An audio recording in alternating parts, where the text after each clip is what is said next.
Marcus Thompson stood across the street from Riverside Financial's flagship branch, deliberately tugging at his worn leather jacket. But at 65, his distinguished grey-streaked hair and weathered face spoke of decades of experience, though his carefully chosen attire, faded jeans and scuffed boots told a different story. A story that was about to teach the bank's employees a lesson they'd never forget. 3 days ago, he'd signed the final papers making him the majority owner of Riverside Financial, a $2.8 billion institution that had once denied him a modest business loan. Now, watching the morning sun glint off the building's imposing glass facade, he couldn't help but smile at life's ironies. "Any final thoughts, Sir James?" his driver asked from beside the town car parked discreetly around the corner. "Just following my father's wisdom," Marcus replied, his deep voice carrying the slight lilt of his Louisiana upbringing. "He always said, to know the truth of a man's character, watch how he treats those he thinks can't help or hurt him." Marcus had built his investment empire on this philosophy. Every company he acquired went through the same process: anonymous visits, ground-level observation, understanding the real culture beneath the polished corporate presentations. It wasn't about catching people doing wrong, it was about understanding the truth. His mind drifted back 40 years, to when he was a young man with an MBA and big dreams, standing in this same spot. Back then, his suit had been carefully pressed but cheaply made, his business plan meticulously crafted but ultimately dismissed without even being read. The loan officer hadn't bothered hiding his disdain for a black man presuming to start his own investment firm. Started as a janitor in a bank, just like this one, he murmured to himself, remembering the nights spent cleaning floors while studying for his degree. Worked my way up, dollar by dollar, client by client. Now, 4 decades later, Thompson Capital Investment Group managed over $50 billion in assets. But success hadn't made Marcus forget. If anything, it had strengthened his resolve to understand how institutions like Riverside really operated, not through boardroom presentations, but through real experiences. "I'll be making several visits today," he told James, checking his watch. "Same protocol as the other branches, no special treatment, no interference, unless absolutely necessary." "Yes, Sir James," replied, concern flickering across his face. They both knew how these visits typically went.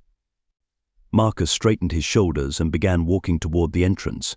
His appearance might suggest a man of modest means, but his bearing remained that of someone who had earned every step of his success. As he approached the revolving doors, he noticed several employees inside already eyeing him with suspicion. Perfect. The stage was set. Time to see, he whispered to himself, if anything's really changed in 40 years. Here's the 1,000-word first part of the incident. The revolving doors whispered wealth, their polished brass gleaming beneath crystal chandeliers that cast prismatic patterns across Italian marble floors. Marcus Thompson stepped into Riverside Financial's flagship branch, inhaling the subtle scent of success leather, coffee, and what he'd come to recognize as privilege. To his right, a carefully curated seating area featured handcrafted leather armchairs arranged around a marble fireplace where a gas flame danced behind crystal-clear glass. Fresh orchids adorned mahogany side tables, their pristine white petals echoing the immaculate walls. Every detail screamed exclusivity. The security guard, a young man with close-cropped hair and an overeager demeanor, immediately shifted his stance. His hand casually drifted toward his radio, eyes tracking Marcus's movement with the intensity of someone watching a potential threat. Marcus had seen that look countless times, the subtle preparation for trouble that his mere presence seemed to trigger. "Good morning," Marcus said pleasantly as he passed the guard station. The response was a curt nod, followed by quiet murmuring into the radio. Marcus caught fragments. "Suspicious individual. Casual clothing. Keeping an eye." The morning crowd was typical of a downtown financial district: investment bankers in tailored suits, real estate developers clutching property portfolios, trust fund managers discussing market trends. Conversations faltered as he passed, resuming in hushed tones once he was safely beyond earshot. A woman in a Chanel suit clutched her designer handbag closer, though Marcus had maintained a respectful distance. At the teller counter, 3 employees were engaged in quiet conversation. Despite the "Please see next teller" sign, none acknowledged his presence for nearly a minute. Finally, a young woman with carefully styled blonde hair and an expression of practiced patience turned to him. "How can I help you?" Her tone carried that particular inflection Marcus had catalogued many times before, professional enough to deflect complaints, but cold enough to discourage prolonged interaction. "I'd like to discuss some investment opportunities," Marcus replied, maintaining eye contact despite her obvious discomfort. "I'm interested in your wealth management services." The teller Jessica, according to her nameplate, exchanged a quick glance with her colleagues. "Do you have an existing account with us?" "Not yet, but I'm looking to make a substantial initial investment." Her perfectly manicured fingers hovered over her keyboard. "And what amount were you looking to invest?" The skepticism in her voice was barely concealed. "Let's start with 50 million, Marcus said casually, watching her eyes widen slightly before narrowing in disbelief. "I believe that meets your minimum threshold for private client services." Jessica's professional mask slipped for a moment, revealing naked incredulity. "Sir, our wealth management division serves a very specific clientele. Perhaps one of our regular investment advisors would be better suited to your needs." "I'd prefer to discuss private client services," Marcus insisted quietly. "I'm happy to verify my financial position." Another teller had already picked up a phone, speaking in hushed tones while pretending to process paperwork. The security guard had edged closer, maintaining what he probably thought was a discreet distance. "If you'd like to make an appointment," Jessica began, but Marcus interrupted gently. "I'm available now, and I'd appreciate being seen today." A young man in an off-the-rack suit approached, his badge identifying him as a personal banker. "I understand you're interested in our services." His tone suggested he understood no such thing. "Why don't we step over to my desk and discuss what you're really looking for?" The emphasis on "really" wasn't subtle. As they walked to a small desk in the corner, notably far from the premium private client offices, Marcus noticed a security guard speaking into his radio again. Two more guards had appeared near the entrance. "Now then," the banker said, not bothering to offer his name or request Marcus's, "what brings you to Riverside Financial today?" "As I mentioned, I'm interested in investing substantial assets through your private client services." "Aha," the banker didn't bother opening his computer. "And these substantial assets, what form are they in currently?" "Various investment vehicles. Stocks, bonds, real estate holdings, private equity positions.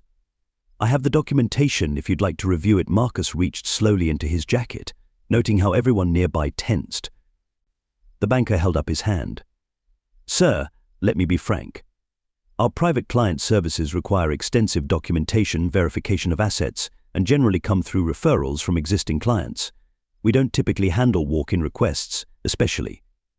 He paused, searching for appropriately diplomatic phrasing. "Especially from people who look like me," Marcus finished quietly. "I didn't say that," the banker replied stiffly. "But we have certain standards and protocols." "Would those standards prevent you from performing due diligence on a potential $50 million account?" "Sir, I'm going to have to ask you to lower your voice." Marcus hadn't raised it.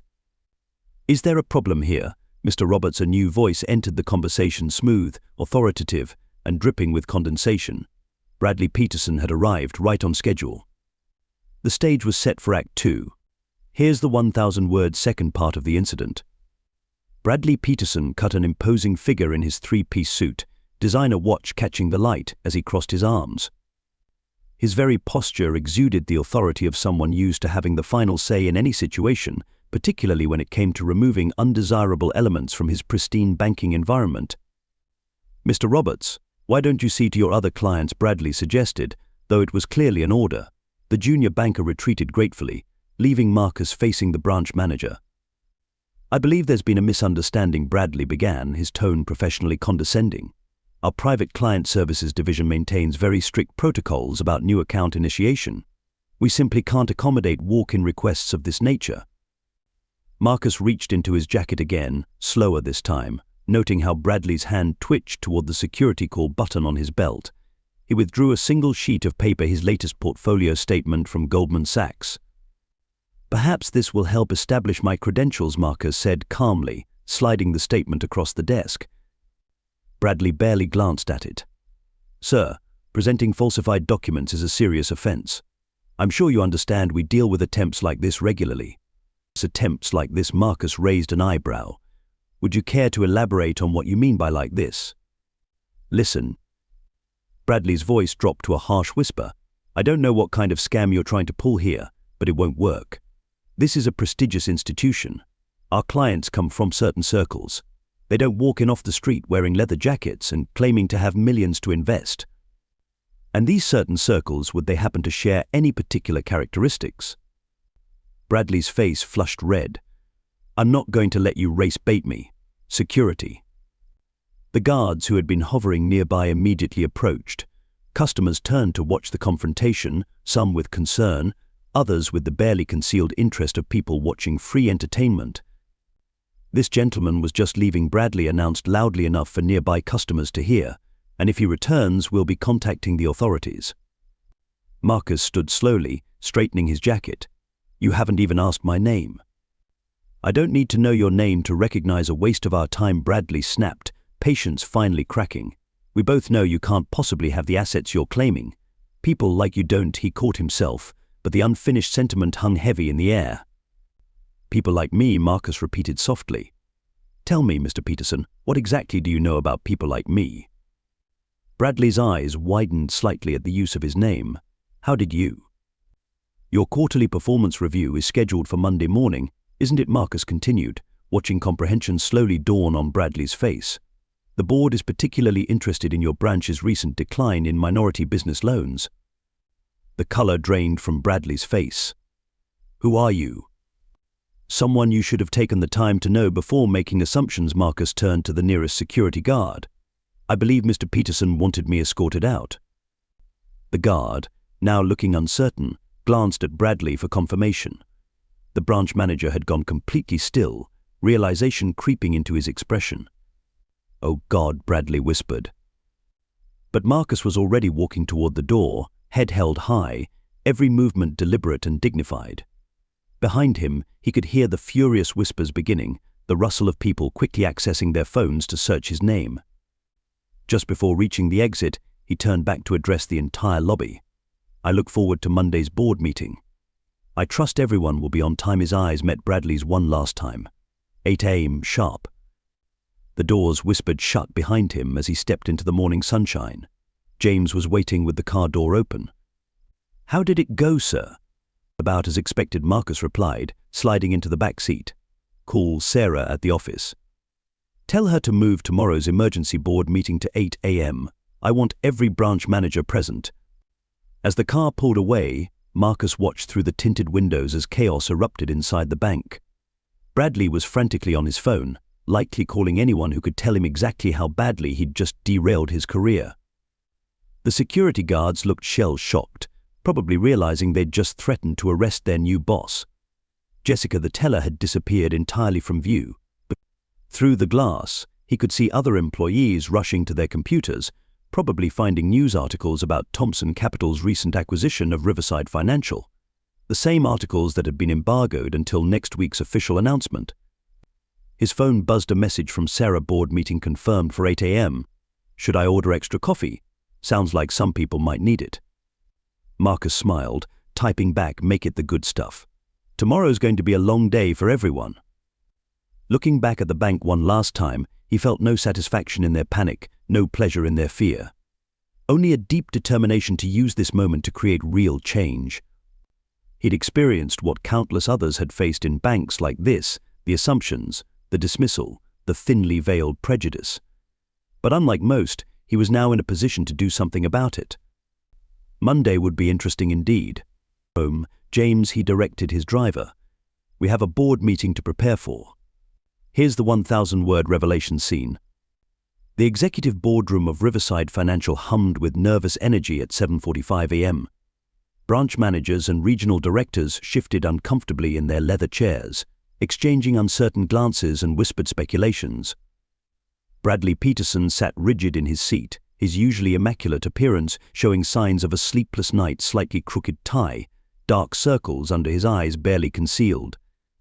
William Hayes, the board chairman, stood at the head of the mahogany table, his silver hair and steel-grey suit projecting authority.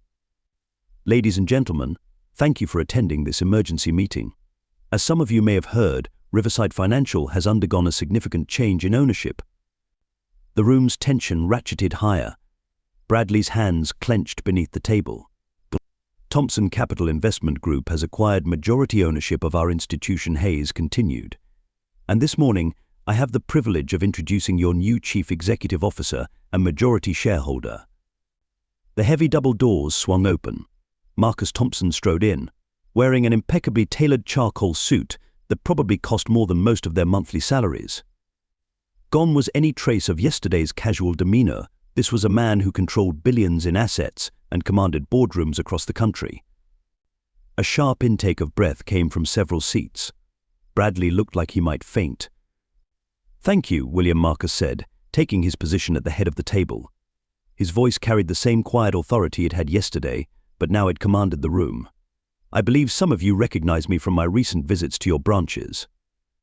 He let his gaze sweep the room, lingering momentarily on each person who had dismissed him, doubted him, or treated him with disdain during his incognito tours. Some couldn't meet his eyes, others seemed frozen in horror. "Over the past week, I've personally visited every branch in our network, not as Marcus Thompson, CEO of Thompson Capital, but as an ordinary customer seeking basic banking services. The experiences were enlightening." Marcus pulled out a leather portfolio and opened it deliberately. Would anyone like to guess the average wait time for a black customer to speak with a personal banker versus a white customer? Or perhaps the percentage of minority business loan applications that are rejected without full review? Silence blanketed the room. "Mr. Peterson," Marcus said, causing Bradley to flinch visibly. "Yesterday you were quite certain about what kind of people belong in your branch. Would you care to elaborate on that perspective for the group?" Bradley's face had gone from pale to ashen. "Mr. Thompson, I cannot begin to express my regret. Regret for your actions, or regret for discovering who I am." Marcus interrupted, his voice sharp but controlled. "Because I'm far more interested in the former than the latter." He stood, buttoning his jacket as he began to pace the room. "I started my career as a janitor in a bank very much like this one. Worked nights while pursuing my MBA. When I finally graduated and tried to secure a business loan, I encountered exactly the kind of treatment I experienced in your branch yesterday. The only difference is, back then, they didn't bother hiding their prejudice behind polite smiles." Marcus paused, letting his words sink in. "Every person in this room has the power to either perpetuate or challenge systemic discrimination in banking. Your decisions affect lives, families, entire communities. When you dismiss someone based on their appearance, when you assume they couldn't possibly have assets or ambition because of their race, you're not just being prejudiced, you're actively participating in the suppression of economic mobility." The silence in the room was deafening. Several managers looked genuinely shaken. "But this isn't just about personal prejudice," Marcus continued. "It's about institutional practices that have become so normalized that many of you probably don't even recognize them as discriminatory. The certain circles Mr. Peterson mentioned yesterday, we all know what that means. The appropriate referrals your loan officers require from minority business owners but not from white ones. The subtle steering of customers to different branches based on their appearance." He returned to his seat, placing both hands flat on the table. "As of this moment, all of that changes. We will be implementing comprehensive bias training across all branches. Loan applications will undergo blind review. Customer service metrics will be monitored for discriminatory patterns, and any employee from teller to regional director who demonstrates prejudicial behavior will be held accountable." Bradley raised a trembling hand. "Mr. Thompson, about my position." "You're concerned about your job, Mr. Peterson? You should be. But unlike you, I believe in giving people a chance to learn and grow from their mistakes." Marcus's expression hardened. "You'll be working directly with our new diversity and inclusion team to completely overhaul your branch's culture. Consider it your last opportunity to prove you belong at this institution." Marcus closed his portfolio with finality. "I acquired this bank not just as a business investment, but as an opportunity to create real change in an industry that desperately needs it. Those of you who share this vision will thrive here. Those who don't, he let the sentence hang unfinished. The meeting materials being distributed contain our new policies and training schedules. Review them carefully, because starting today, Riverside Financial will be known for something more than its profit margins. It will be known for its commitment to genuine equal opportunity in banking." As the papers were passed around, Marcus watched the mix of emotions play across the faces before him: fear, shame, resignation, and in some cases, a glimmer of understanding and resolve. Change wouldn't happen overnight, but the first step had been taken. The wheel of karma had turned full circle, and Marcus Thompson intended to make the most of it. Here's the 1,000-word character development section. In the weeks following the board meeting, Bradley Peterson found himself spending long hours in his office, staring at family photos and questioning everything he'd thought he knew about himself. His father had been a banker, his grandfather 2-3 generations of Peterson men serving the financial elite. He'd been raised on stories of maintaining standards and preserving institutional integrity, phrases he now recognized as coded language for exclusion. Late one evening, as he reviewed diversity training materials, he discovered a photograph in his desk his first day at Riverside Financial 20 years ago. Fresh-faced and eager, he'd started as a junior loan officer, determined to live up to his family's legacy. But what exactly was that legacy? Mr. Peterson Sarah Williams, a young black employee from the loan department, stood in his doorway.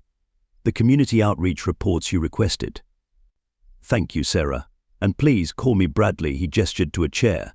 "Actually, would you mind staying a moment?" Sarah hesitated before sitting, her guard clearly up. At 28, she'd been with Riverside for 3 years, consistently outperforming her peers despite being repeatedly passed over for promotion. "I owe you an apology," Bradley began. "I've reviewed your past promotion applications. Your qualifications were superior in each case. But I wasn't the right fit for client-facing roles." Sarah quoted his past evaluations, her tone neutral, but her eyes challenging. Bradley winced. "I was wrong. More than wrong, I was perpetuating the same systemic barriers I'd been taught not to see." He pulled out her latest application. "I'm recommending you for the senior loan officer position. You've more than earned it." Sarah's professional mask slipped slightly, revealing surprise before she composed herself. What changed, besides the obvious new ownership? Everything, Bradley admitted. "That day with Mr. Thompson, it forced me to see what I'd been choosing to ignore. Did you know my grandfather denied Marcus Thompson a business loan 40 years ago?" Sarah's eyebrows rose. "At this branch?" "Yes, I found the original application while reviewing our archives. My grandfather wrote unsuitable candidate across it without even reading the business plan. A man who would later build a multi-billion-dollar investment firm was dismissed because of." Bradley trailed off. "Because of what his skin color told you about his worth," Sarah finished quietly. Bradley nodded, the shame evident on his face. "How many others have we turned away? How many dreams did we crush because we couldn't see past our prejudices?" "It's not just Riverside," Sarah said, finally letting down her guard. "My father spent 30 years building his construction company. Every expansion, every major project required twice the collateral of his white competitors. He succeeded despite the banking system, not because of it." Meanwhile, across town in his penthouse office, Marcus Thompson was sharing his own story with a group of young financial advisors from various branches. His weathered hands traced the edge of his old janitor's ID badge, preserved as a reminder of where he'd started. "I cleaned these banking halls at night," he told them, his voice rich with memory. "Watched men in expensive suits make decisions that affected entire communities. I saw black business owners get rejected for loans, while white entrepreneurs with weaker applications were approved. But I also saw something else: the power of financial institutions to transform lives when they actually gave people a chance." He described his journey night school while working full-time, an MBA earned through sheer determination, and the countless loans denied before he finally found a small credit union willing to take a chance on his vision. That first investment firm operating out of a tiny office, building trust with clients one relationship at a time. "Banking isn't just about money," Marcus explained. "It's about opportunity. When we deny people access to capital based on prejudice, we're not just rejecting an application, we're strangling the economic growth of entire communities." Back at the downtown branch, Bradley was beginning to see the ripple effects of his past decisions. Each loan denial, each subtle discouragement, each time he'd steered minority clients to other branches, they all represented dreams deferred or destroyed. The weight of this realization was overwhelming. Sarah watched him struggle with his awakening consciousness. "You know," she said thoughtfully, "acknowledging the problem is only the first step. What matters is what we do next." Bradley looked up from his papers. "What would you suggest?" start by really listening to the customers you've been turning away. Not just their financial statements, their stories, their challenges, their potential. Banking is built on relationships, but we've been choosing which relationships matter based on all the wrong criteria. The truth of her words hit home. Bradley thought about his own father, who'd taught him the banking business but had also taught him to make assumptions about people based on their appearance, their accent, their zip code. Breaking free from generational prejudice wasn't easy, but it was necessary.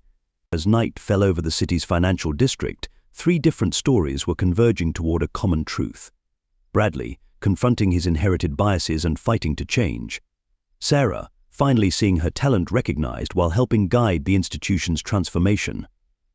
And Marcus, turning his own history of discrimination into a catalyst for systemic change. The mahogany-lined halls of Riverside Financial had long been a symbol of exclusion. But perhaps, under the surface of all that polished wood and marble, something new was taking root, a recognition that true financial success meant creating opportunity for all, not just for some. The real test would be whether this awakening could translate into lasting change. Here's the 800-word resolution and change section. 6 months into Marcus Thompson's leadership, Riverside Financial's downtown branch hummed with a different kind of energy. Gone was the stifling atmosphere of exclusivity, replaced by a genuine sense of purpose and community engagement. The marble floors still gleamed, but they now welcomed work boots alongside designer shoes. Bradley Peterson stood in the newly renovated community room, watching a diverse group of small business owners attend a free financial literacy workshop. The space had previously been reserved for private client cocktail hours. Now it served as a hub for economic education and community empowerment. Mr. Peterson called out James Chen, a local restaurant owner who'd previously been rejected for expansion funding. "The revised loan application you helped me with? It was approved this morning." Bradley smiled warmly, remembering how he'd spent 3 evenings working with James to restructure his proposal. "That's fantastic news. Have you considered our minority business mentorship program as well?" The mentorship initiative had been Sarah Williams' idea. Now, serving as Vice President of Community Development, she'd designed a program pairing established business owners with emerging entrepreneurs from underserved communities. The results were already exceeding expectations. Upstairs, the diversity training went far beyond traditional corporate seminars. Marcus had brought in economists, sociologists, and community leaders to help employees understand the historical context of banking discrimination and its modern manifestations. Role-playing exercises placed bankers in their clients' shoes, while real-time data tracking highlighted unconscious biases in customer service patterns. Bradley had thrown himself into the transformation with unexpected passion. His first-hand experience of confronting and overcoming his prejudices made him a powerful advocate for change. He now led workshops for other branch managers, sharing his journey from inherited bias to active inclusion. The hardest part, he often told them, is recognizing that good intentions aren't enough. We have to actively work to undo generations of systemic inequality. Marcus's innovative programs were reshaping the banking landscape.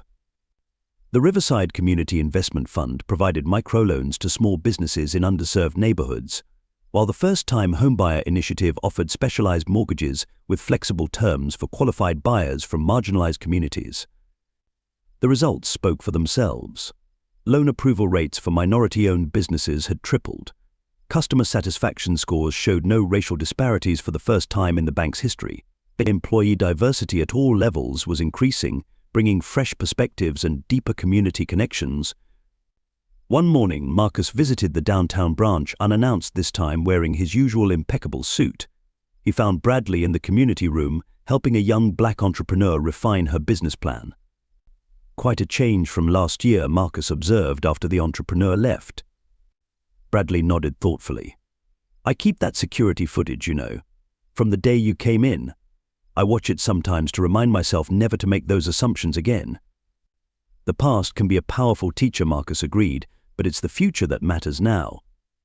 They walked through the branch together, noting how the space had been transformed. The imposing teller counters had been replaced with more welcoming pods. Digital displays showcased success stories from local businesses. Most importantly, the staff reflected the diversity of the community they served. "We're not perfect yet," Bradley admitted, "but we're learning, growing. That young woman I was just working with. 2 years ago, I probably wouldn't have given her the time of day. Now I can see her potential, her determination. She reminds me of you, actually." Marcus smiled. The real test of change isn't in the big moments or grand initiatives. It's in those daily interactions, those small decisions that add up to systemic transformation. A group of employees was gathering for their morning meeting, a mix of veterans and new hires from various backgrounds. Sarah stood at their head, reviewing the day's objectives with confident authority. "That's the future of banking," Marcus said quietly. "Not just diversity for its own sake, but genuine inclusion that makes us stronger, smarter, more connected to the communities we serve." Bradley watched his team, feeling a deep sense of pride in their evolution. You know what the biggest change is? We're not just following diversity guidelines anymore.